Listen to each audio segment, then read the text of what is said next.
Alamin naman natin ang pulso ng bayan. Kaugnay nga po kung paborga ba sila napalitan ang Senate President na si Senador Alan Peter Cayetano. At anong rason nila? Narito ang pulso ng bayan. Hindi po kasi siyempre siya po yung totoong Senate President sa Senado eh. Talagang siya po yung binoto ng 24 na, di ba 24 sila. Tapos siya yung binoto ng 13 na Senado. Siya yung nanalo totoo talaga. Okay na po yun si Alan Cayetano, sir. Mas Namanatili. Opo, mas okay pa po yung ano niya ngayon, sir, yung pamanakan niya bilang Senate President. Magulo ng Senado ngayon eh. Wala naman mangyari dyan. Pagtang galing pa rin sa Senado dyan. Sa akin parang hindi. Mas maganda sana yun eh. Kasi mas lumalaban siya. Sama-sama sila. Siguro, yung sa kabila naman hindi naman natin alam kung ano yun. Kasi marami silang maraming issues alam naman natin, di ba? Marami nagsasabi. Siguro mas maganda si Cayetano para malaman natin lahat kung ano talaga ang totoo. Kasi mas okay sana kung talagang lahat sila magpupulong-pulong para malaman talaga, di ba? Yung sama-sama sila, yung lahat sila sa kabila rin, isasama-sama sila para magkaroon sila ng palitan na debate. Magkanya-kanya sila kung sino talagang totoo, sino talagang hindi nagsasabi ng totoo. Yun lang naman kailangan natin. Siyempre hindi. Nasa batas naman yun eh. Di ba? Kahit hindi tayo nakakaintindi sa batas, nababasa ko doon, 1935 Constitution eh.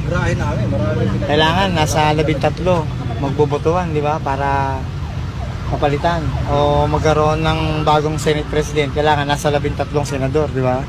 Pwede papalitan. Kung papalitan, kung maganda naman yung pamumuno niya, okay naman. Pero kung maganda, maaari palitan. Kasi sa aming mahihirap, pwede, hindi napalitan yan. Basta inaano natin yung magandang sitwasyon na magustuhan ng taong bayan, na ganyan ang kalakaran niya. Walang problema yun, ganun. Pero yung sila nagkagulo-gulo na sa loob ng Senado, ewan ko kung ano ang pinag-awayan nila dyan. Di ba? Ang hirap ng sitwasyon dyan. Ngayon lang nangyayari ito sa loob ng gobyerno natin, ba't nagkagulo-gulo sila dyan? Hindi na. Bakit po? Duterte yun eh. Kaya digong yun, okay lang yun. Maganda nga siya na yun doon ng Senate eh, para may kontrabida sa kanila eh. Kasi pag puro bida, wala mangyari. Hindi sinamantala nila, di ba? Maganda yun si, si Cayetano na lang. Ay, wala na tayong masasabi dyan kasi kung sila-sila lang naman ng dyan, ang nag-aaway dyan, wala tayong magagawa. Di ba? Mas maganda dyan kung ano ang dapat nilang ayusin sa Senado, ayusin nila, hindi puro karapalan. Magkaisa na lang. Magkaisa na lang. Diba? Siguro pwede. Isa ring kalokohan din nata si Cayetano eh. Oo, wala din sa ayos. No. Siya lang din yung hindi pumupunta sa mga session. Kaya siguro pabor din sa akin na mapalitan din. Nagulat nga ako bakit napalitan si Soto no? Hindi po, sir. Magaling siya eh. Saka matalino talaga siya eh.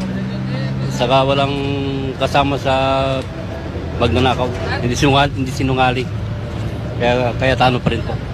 Ay, hindi po pwede. Siyempre, nasa kanyang tunay na karapatan ng mga mamayang Pilipino dahil katotohanan ang sinasabi niya. Naniniwala po ako doon sa 18 Marine tsaka yung mga ni Saldico. Naniniwala po ako doon. Hindi po pwede po. Hindi po napapalitan siya.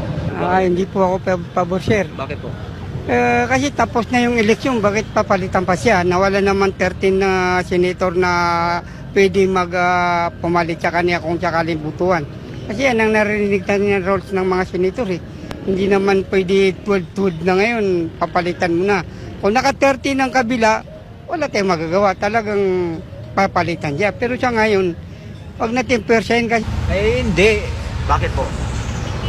Nanggugulo lang naman yung kabila kasi ayaw nilang malaman yung tinatago nila eh. Kitang-kita naman eh.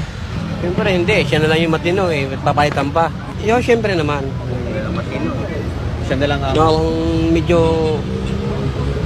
nagpapakita na maganda dito sa tapos papalitan pa.